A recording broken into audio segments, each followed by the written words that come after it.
Welcome to our 2022 Wildwood Lodge 353 FLFB. Starting right in the back corner, we've got your city water connection here. So you'll get a water hose that'll just plug straight on into there, turn on the water, that'll pressurize the line straight throughout the unit. In the center, you get a cable and satellite inlet. Coax cables will plug into their respective ports, fire up your TV location. And on the far side here, you get your power inlet. So you'll have a cord that's going to be basically this, but just of course a cord to it. So you got a little notch in the bottom corner there. It's going to line up with that notch there. Press them into place, give it a little 1/8 turn, that'll lock it down, and then you get the threaded collar there. It'll really lock it into place. At the end, you'll find a standard 30 amp end. Most campsites are going to have it. Look just like that. You can plug straight on in, and you're good to go. We do also provide you with a 15 amp adapter, so if you're not going to plug into a standard household outlet, you got the power to do so. Around the corner, and as well as in each corner of the trailer, you're going to find these stabilizer jacks here. What they do is just run down, contact the ground, give it another turn or so just to firm it up. That'll get rid of any sort of bounce or sway you see you got in the unit right now, just to keep things firm while you're out camping. Up from there, we get your storage compartment. Magnetic latch holds it open. Inside of here, you'll find your water hose. Inside of that water hose is that park adapter. So 15 amp to a standard outlet, 30 amp cord just right there. Here's your cord. So you can see you got that standard 30 amp end there. And then at the end, it's the same thing. You get the notch with the threaded collar. And that is about a 25-foot long hose. Inside of here, just kind of right in the back. This box here, it's got your sewer hose inside of it. That sewer hose will also have a little adapter on the end of it. This guy here, just take note of those two ears on it. That's how it'll be hooking up to your sewer system. As simple as that. The hose itself is about 20 feet long. And then lastly in here, there's just a little manual jack for running all of your stabilizers. Okay. Just a 3/4 inch end on it, up and down, super simple. Kind of down from there, we get your sewer system itself. So that cap, if you can press on it and give it a turn, you can pop it on out of there. See, it's got the same ears on it that your sewer hose had, so it'll attach the same way. On the left, you get a gray valve. On the right, you get a black. So that black valve is controlling your black tank. Black tank is filled from your toilet, so of course it's going to be your dirtiest water, so we'll dump that first. Once that's done, you can then come to the gray. You'll dump that last. Gray tank is going to be filled from your sinks as well as your shower. Typically cleaner water, dump it at last. Will just help keep that hose as clean as possible. Up from there, you get a black tank flush. So you may notice over time, after having gone and dumped your black tank, your monitor panel is still reading 1/3 or 2/3, whatever it may be. Typically, it's just some debris inside of the tank hanging between the probes causing that misread. So what you're going to do is just take your water hose and plug it into there. Open up the black valve and turn on the water, and that'll just flush out that tank, getting rid of any sort of debris that could be causing that issue. And then down the wall from there, we get your freshwater drain here. So you just got that valve, just slide that open, allows the freshwater tank to drain itself out. Up front, there's your other stabilizer. And then around the very front of the unit, you do have a battery disconnect switch up there. Slide the little key ray right there so you can see pointed up. That's it currently turned on. Turn it down, that's it then turned off.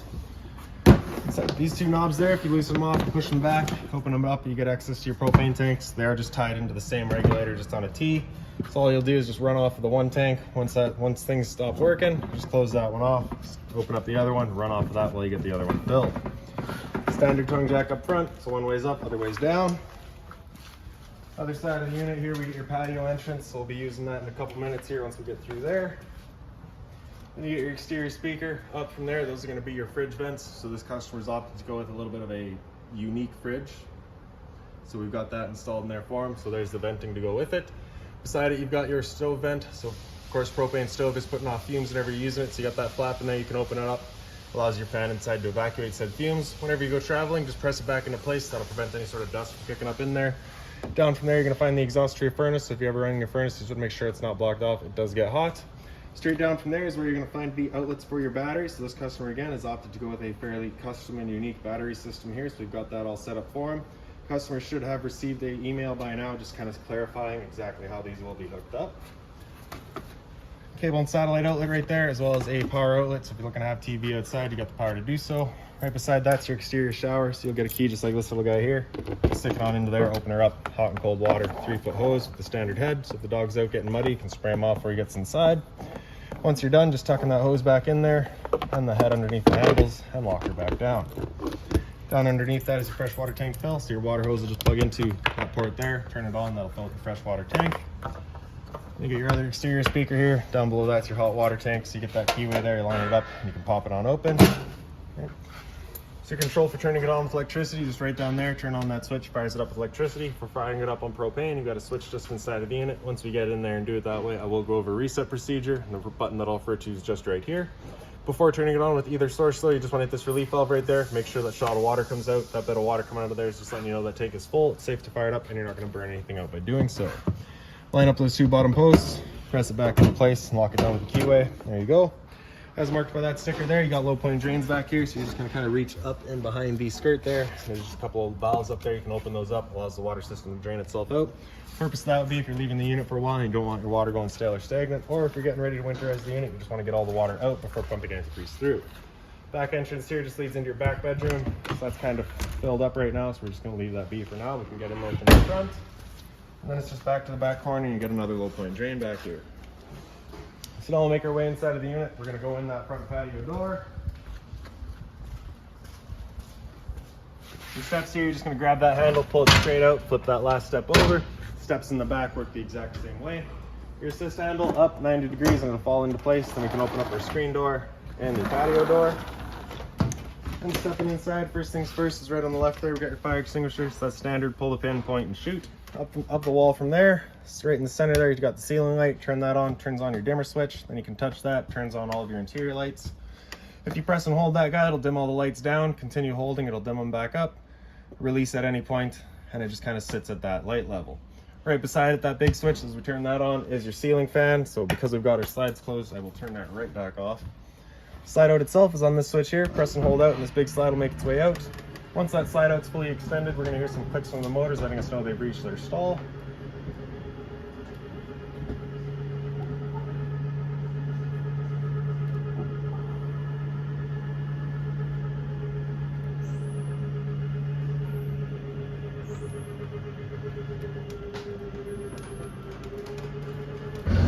And there you go.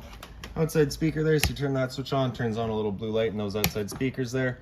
That's light switch, does your awning light outside.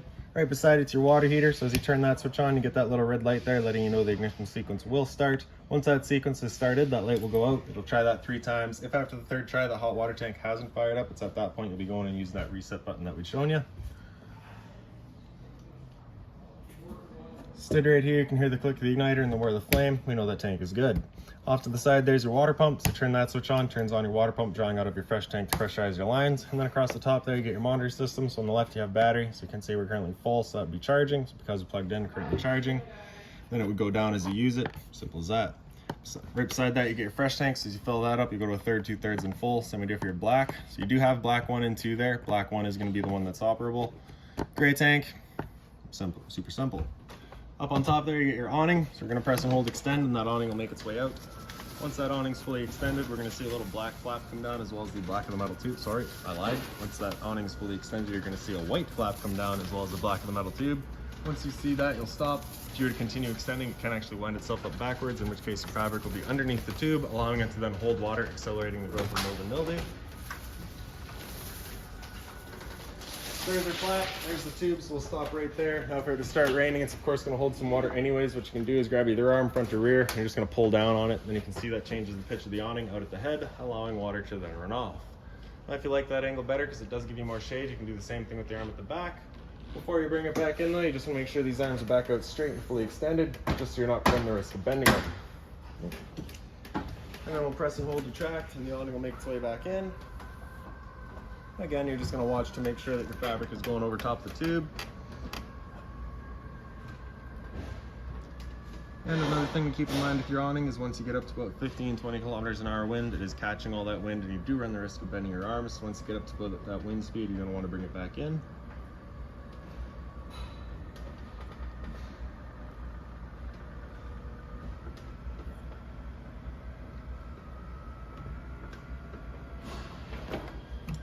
There we go. So across the front, you can see you have all the storage up top here. So it is just wide open. Blinds throughout the unit are these slow rise blinds. So you just kind of snap them and they go up. Once you're done, just bring them back down to place and they sit right there. Take note of how your recliners currently are set up. That is how you have to have them set up if you're bringing this slide in. If you've got them both as they are on the right there, you're just going to run into the slide and you're going to get yourself problems. In the slide out itself, your lights just on their own center push buttons. This couch right here, if you take the back cushions, throw them off to the side, pick up the base and pull it up and out of there. There's a couple of legs there. They'll then sit down, flip over the back and you create a bed. Emergency exits as marked by the red handle there. You're gonna pull that towards you, open it wide, bring the screen with it, and hop it on out. Dinette, right above that, same sort of light, center push button. You got all your chairs there with it too. In the entertainment area, you got your storage up top. Then your TV just on a strap down below it. It is on a movable mount, so you can kind of bring it up and out of there. You get your power outlet for it, as well as your antenna outlet for it. Turning that antenna on, you just hit that button there, you get that green light letting you know that antenna's turned on. Right above it's going to be your cable and satellite outlet. Bit of open storage down below. In the back, you can see you are pre-wired for Wi-Fi. Your stereo here, it's just turn on that power button, fires it up. Zone 1 is going to be the soundbar itself. Zone 2 is your outside set of speakers. HDMI to get your DVD. USB is just charging. Select through all your settings and mode to get through all of those. Power button there, turn it back off. Down below that's your fireplace. So on the right side there, you get the power button. Center right, you have your flame color. Center left, in the center, you have the bottom illumination. Center left is your temperature. You get low, high, and off. And then on the far left, you get a timer of 30 minutes up to 9 hours. There we go. Power button, turn it back off. Around the corner, so this is our fridge that this customer's opted to go with. So you get the freezer up top, fridge down below. Controls for it. There's your sticker there. Kind of tells you about everything. Basically, you're popping open this bottom part here. On the right side, with that slider all the way over to the right, that's it turned off. With it down in the center, that's it going to be on propane. For running it on propane, you're going to press in that little red knob there, press and hold the igniter. Right. And then once you see that red line there start moving over into the green, that's when you know it's fired up.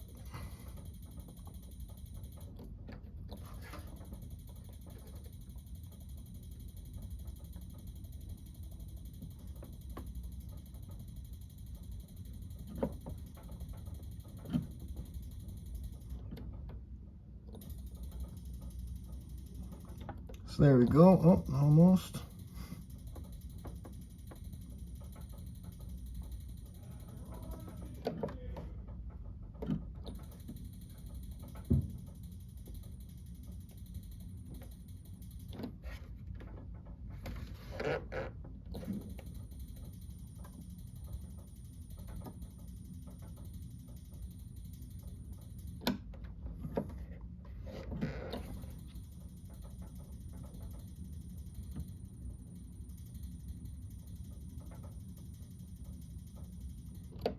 So there you go. Once that red line's sitting in the green there, that's how you know it's fired up, and you will get cooling sooner rather than later. So this little slider right there, that actually holds a little AAA battery which operates the igniter. So you just turn that to pop it out of there to change that battery if you need to. And if you are plugged in, you're just going to slide that slider all the way up to that little signal right there, and that'll fire it up on 120 volt power. Once you're done, just sliding all the way back to off, and that's it then turned off. Storage up top here, so that plug-in in the back is for your microwave. Open up the microwave, pretty standard, just like home, just the addition of a light here. Microwave, 30 amp unit with an air conditioner, with a fireplace and a microwave. We'll have this switch back here, which forces you to select between the fireplace or the microwave, just for the sake of not overloading our 30 amp unit. So we'll bring it down to microwave here. You can see that then turns on the microwave. And we can turn on our lights as well as our fan. So that's that fan that you want turned on with that flap outside opened up. Then you can open up your stove, bifold covers back, turn it over to that little flame, hit it with the igniter, and you can see she fires right up. First time you go to use your propane system, as kind of shown by the fridge there, it will take a minute to fire up just because it'll have to clear the air to the propane lines. It's perfectly normal. For the oven, you're going to open it up, press that knob on the right there over the little flame, hit it with the igniter, and again, just as it clears the air to the propane line.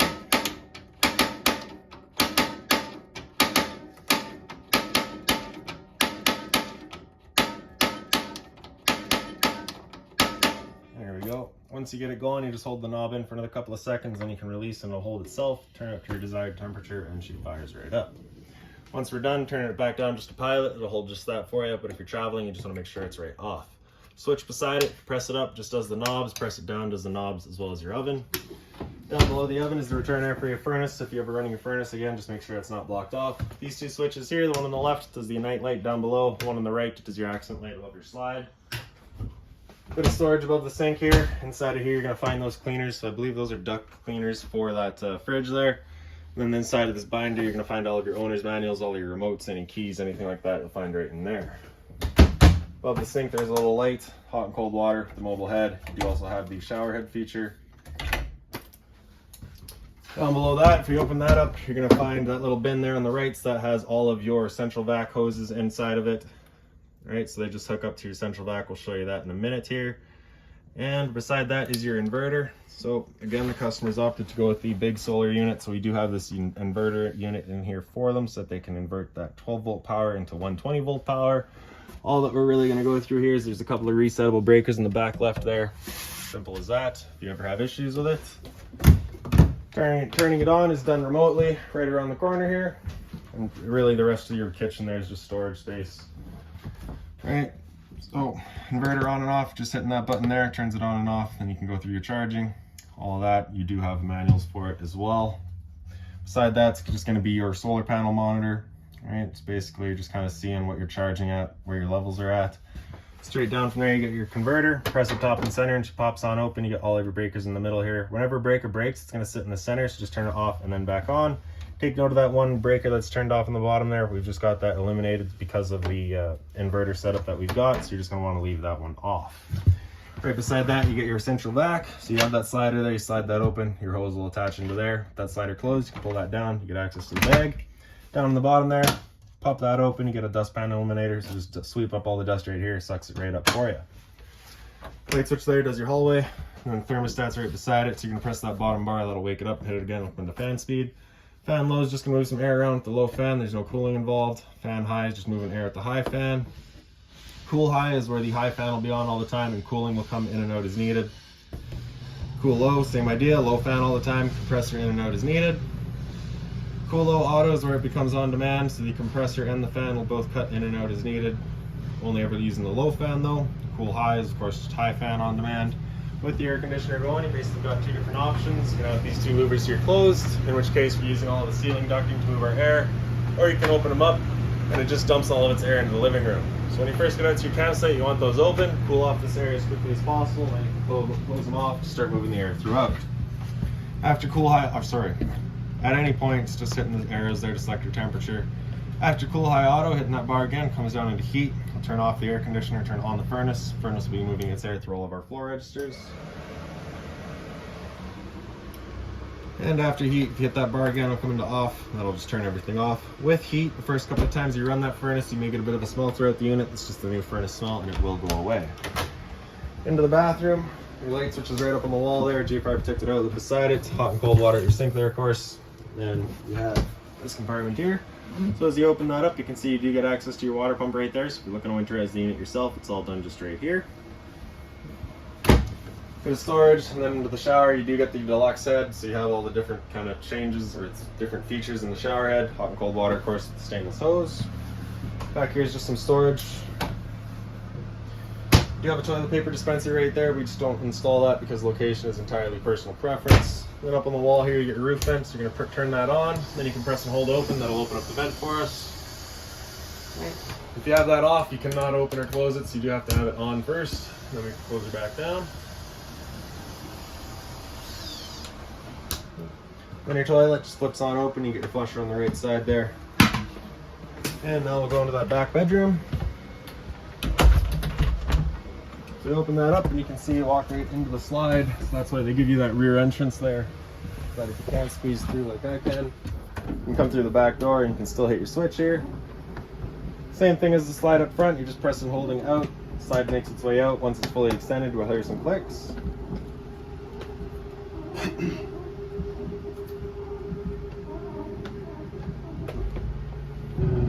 Over here you also get a couple of light switches. The one on the left there is going to do our interior lights. The one on the right will do a little porch light outside.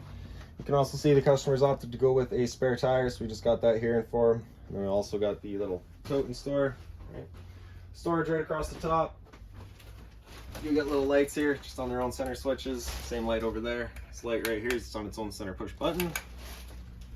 And if we carefully pick up the foot of the bed, you get access to your storage compartment there. And then lastly, just kind of closet space here. So you just have that travel latch. You can open it on up. You do have it on either side as well. Then it's just the storage in the back here too. And this back wall is also a TV backer. So if you're mounting a TV, it's going right there. Power outlet for it, cable and satellite outlet for it. And there you have it. That's about it for this unit. So if you've got any other questions on it, please feel free to give us a call, 204-237-7272.